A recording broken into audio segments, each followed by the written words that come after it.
Hey Hoopers, Carrie here. In this video, I'm going to share with you a movement called an isolation. So isolations take many forms, and I'm going to cover a few different varieties within this video.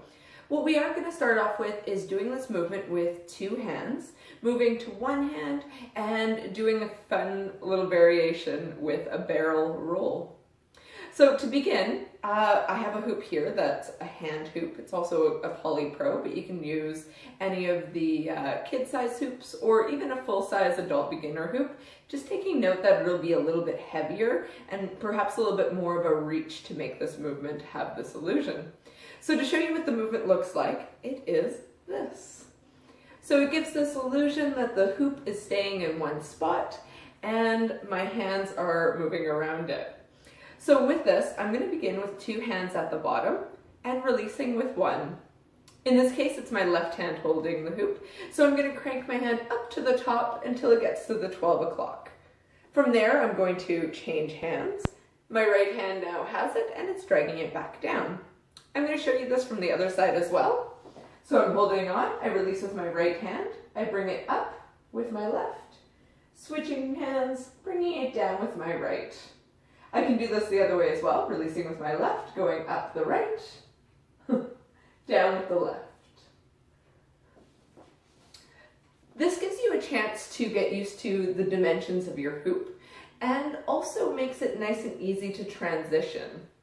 When it comes time to doing it with one hand, you're going to be having a point where you're transitioning your grip at the top of the hula hoop. I'm right hand dominant, though for whatever reason I'm better at this move with my left hand. So give yourself some time to try with both hands and see what's best for you.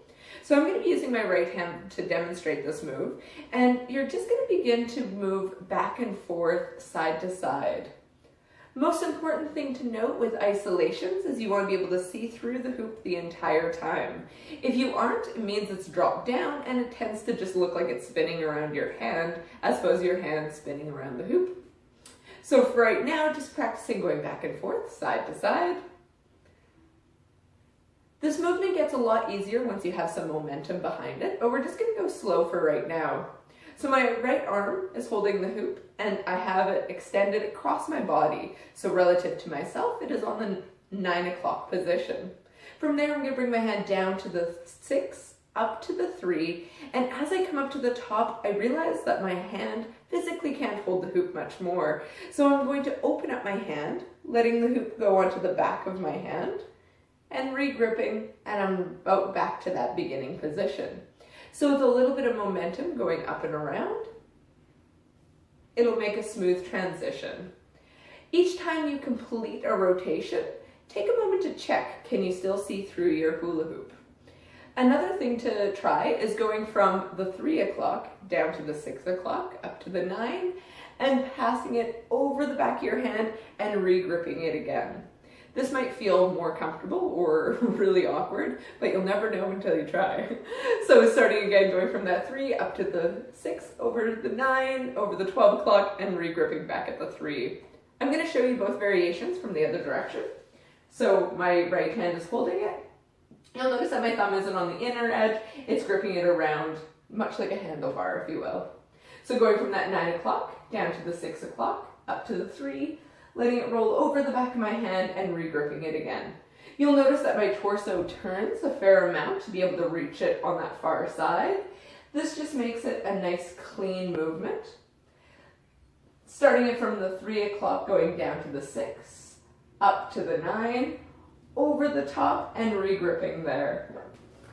With this move, speed comes later. Getting used to the spatial awareness and muscle memory of where your arm is moving is best to do a little bit slow and then bring in the speed a little bit later on.